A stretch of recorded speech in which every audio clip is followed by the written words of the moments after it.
Gospel according to Mark, the 14th and 15th chapters. It was 2 days before the Passover and the festival of the unleavened bread. The chief priests and the scribes were looking for a way to arrest Jesus by stealth and kill him. For they said, "Not during the festival, or there may be a riot among the people." While he was at Bethany at the house of Simon the leper, as he sat at the table, a woman came with an alabaster jar of very costly ointment of nard.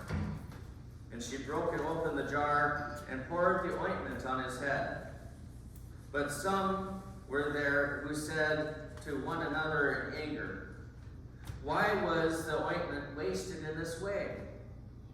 For this ointment could have been sold for more than 300 denarii, and the money given to the poor." And they scolded her.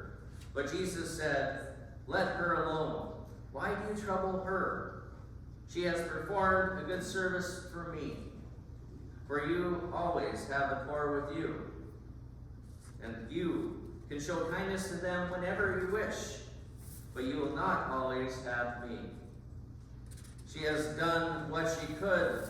She has anointed my body beforehand for its burial. Truly I tell you, wherever the good news is proclaimed in the whole world, what she has done will be told in remembrance of her." Then Judas Iscariot, who was one of the 12, went to the chief priests in order to betray him to them. When they heard it, they were greatly pleased and promised to give him money. So he began to look for an opportunity to betray him. On the first day of unleavened bread, when the Passover lamb is sacrificed, his disciples said to him, "Where do you want us to go and make the preparations for you to eat the Passover?" So he sent 2 of his disciples, saying to them, "Go into the city, and a man carrying a jar of water will meet you. Follow him, and wherever he enters, say to the owner of the house, 'The teacher asks, where is my guest room, where I may eat the Passover with my disciples?' He will show you a large room upstairs, furnished and ready. Make preparations for us there." So the disciples set out and went to the city and found everything as he had told them, and they prepared for the Passover meal. When it was evening, he came to the 12, and when they had taken their places and were eating, Jesus said, "Truly I tell you, one of you will betray me, one who is eating with me." They began to be distressed and to say to him one after another, "Surely not I." He said to them, "It is one of the 12 who is dipping bread into the bowl with me. For the Son of Man goes as it is written of him, but woe to the one by whom the Son of Man is betrayed. It would have been better for that one not to have been born." While they were eating, he took a loaf of bread, and after blessing it, he broke it, gave it to them, and said, "Take, this is my body." Then he took a cup, and after giving thanks, he gave it to them, and all of them drank from it. He said to them, "This is my blood of the covenant, which is poured out for many. Truly I tell you, I will never again drink of the fruit of the vine until that day when I drink it new in the kingdom of God." When they had sung the hymn, they went out to the Mount of Olives, and Jesus said to them, "You will all become deserters, for it is written, 'I will strike the shepherd, and the sheep will be scattered.'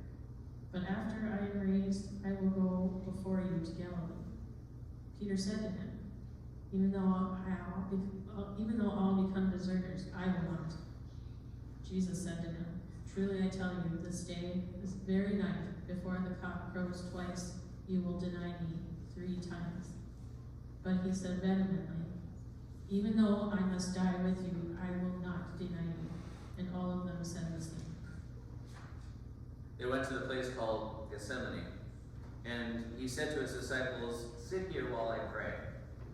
He took with him Peter and James and John and began to be distressed and agitated. He said to them, "I am deeply grieved, even to death. Remain here and keep awake." And going a little farther, he threw himself on the ground and prayed that if it were possible, the hour might pass from him. He said, Abba, Father, for you all things are possible. Remove this cup from me. Yet not what I want, but what you want. He came and found them sleeping, and he said to Peter, Simon, are you asleep? Could you not keep awake 1 hour? Keep awake and pray that you may not come into the time of trial. The spirit is indeed willing, but the flesh is weak. And again he went away and prayed, saying the same words. And once more he came and found them sleeping, for their eyes were very heavy, and they did not know what to say to him. He came a third time and said, Are you still sleeping and taking your rest? Enough. The hour has come. The Son of Man is betrayed into hands of sinners. Get up. Let us be going. See, my betrayer is at hand. Immediately, while he was still speaking, Judas, one of the 12, arrived, and with him there was a crowd with swords and clubs, from the chief priests, the scribes, and the elders. Now the betrayer had given them a sign, saying, The one I kiss is the man. Arrest him and lead him away under guard. So when he came, he went up to him at once and said, Rabbi, and kissed him. Then they laid hands on him and arrested him. But one of those who stood near drew his sword and struck the slave of the high priest, cutting off his ear. Then Jesus said to them, Have you come out with swords and clubs to arrest me as though I were a bandit? Day after day I was with you in the temple teaching, and you did not arrest me, but let the scriptures be fulfilled. All of them deserted him and fled. A certain young man was following him, wearing nothing but a linen cloth. They caught hold of him, but he left the linen cloth and ran off naked. They took Jesus to the high priest, and all the chief priests and elders and the scribes were assembled. Peter had followed at a distance, right into the courtyard of the high priest, and he was sitting with the guards, warming himself at the fire. Now the chief priests and the whole council were looking for testimony against Jesus to put him to death, but they found none. For many gave false testimony against him, and their testimony did not agree. Some stood up and gave false testimony against him, saying, We heard him say, I will destroy this temple that is made with hands, and in 3 days will build another, not made with hands. But even on this point, their testimony did not agree. Then the high priest stood up before them and asked Jesus, Have you no answer? What is it that they testify against you? But he was silent and did not answer. Again the high priest asked, Are you the Messiah, the Son of the Blessed One? Jesus said, I am, and you will see the Son of Man seated at the right hand of power, and coming with the clouds of heaven. Then the high priest tore his clothes and said, Why do we still need witnesses? You have heard this blasphemy. What is your decision? All of them condemned him as deserving death. Some began to spit on him, to blindfold him, and to strike him, saying to him, Prophesy. The guards also took him over and beat him. While Peter was below in the courtyard, one of the servant girls of the high priest came by. When she saw Peter warming himself, she stared at him and said, You also were with Jesus, the man from Nazareth. But he denied it, saying, I do not know and understand what you are talking about. And he went out to the forecourt. Then the cock crowed.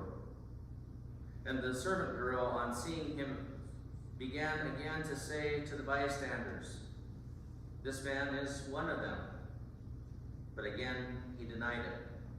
Then after a little while the bystanders again said to Peter, Certainly you are one of them, for you are a Galilean.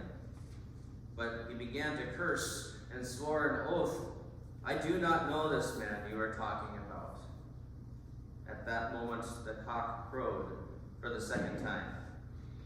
Then Peter remembered that Jesus had said to him, Before the cock crows twice, you will deny me 3 times. And he broke down and wept. As soon as it was morning, the chief priests held a consultation with the elders and scribes and the whole council. They bound Jesus, led him away, and handed him over to Pilate. Pilate asked him, "Are you the king of the Jews?" He answered him, "You say so." Then the chief priests accused him of many things. Pilate asked him again, "Have you no answer? See how many charges they bring against you." But Jesus made no further reply, so that Pilate was amazed. Now at the festival he used to release a prisoner. At the festival he used to release a prisoner for them, anyone for whom they asked. Now a man named Barabbas was in prison with the rebels who had committed murder during the insurrection. So the crowd came and began to ask Pilate to do for them according to his custom. Then he answered them, "Do you want me to release for you the king of the Jews?" For he realized that it was out of jealousy that the chief priests had handed him over. But the chief priests stirred up the crowd to have him release Barabbas for them instead. Pilate spoke to them again. "Then what do you wish me to do with the man you call the king of the Jews?" They shouted back, "Crucify him!" Pilate asked them, "Why? What evil has he done?"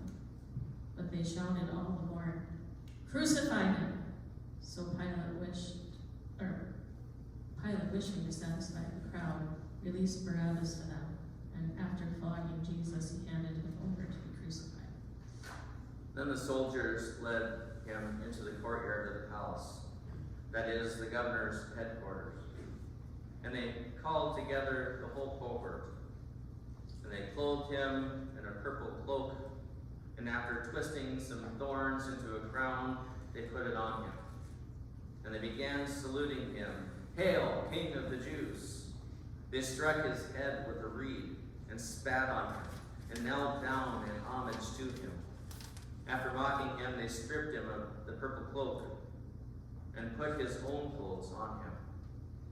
Then they led him out to crucify him. They compelled the passerby who was coming in from the country to carry his cross. It was Simon of Cyrene, the father of Alexander and Rufus. Then they brought Jesus to the place called Golgotha, which means the place of a skull. And they offered him wine mixed with myrrh, but he did not take it. And they crucified him and divided his clothes among them, casting lots to decide what each should take. It was 9 o'clock in the morning when they crucified him. The inscription of the charge against him read, "King of the Jews." And with him they crucified 2 bandits, one on his right and one on his left. Those who passed by derided him, shaking their heads and saying, "Ha ha, you who would destroy the temple and build it in 3 days, save yourself and come down from the cross." In the same way, the chief priests, along with the scribes, were also mocking him among themselves and saying, "He saved others, he cannot save himself. Let the Messiah, the King of Israel, come down from the cross now, so that we may see and believe." Those who were crucified with him also taunted him. When it was noon, darkness came over the whole land until 3 in the afternoon. At 3 o'clock, Jesus cried with a loud voice, "Eloi, Eloi, lama sabachthani," which means, my God, why have you forsaken me?" When some of the bystanders heard it, they said, "Listen, he is calling for Elijah." And someone ran, filled a sponge with sour wine, put it on a stick, and gave it to him to drink, saying, "Wait, let us see whether Elijah will come to take him down." Then Jesus gave a loud cry and breathed his last, and the curtain of the temple tore in two from top to bottom. Now, when this centurion who stood facing him saw that in this way he breathed his last, he said, "Truly this man was the Son of God." There were also women looking on from a distance. Among them were Mary Magdalene, and Mary, the mother of James the younger, and of Joseph, and Salome. These used to follow him and provide for him when he was in Galilee. And there were many other women who had come up with him to Jerusalem. When evening had come, and since it was the day of preparation, that is, the day before the Sabbath, Joseph of Arimathea, a respected member of the council who was also himself waiting expectantly for the kingdom of God, went boldly to Pilate and asked for the body of Jesus. Then Pilate wondered if he were already dead, and summoning the centurion, he asked him whether he had been dead for some time. When he learned from the centurion that he was dead, he granted the body to Joseph. Then Joseph bought a linen cloth, and taking down the body, wrapped it in the linen cloth, and laid it in the tomb that had been hewn out of a rock. He then rolled the stone against the door of the tomb. Mary Magdalene and Mary, the mother of Joseph, saw where the body was laid.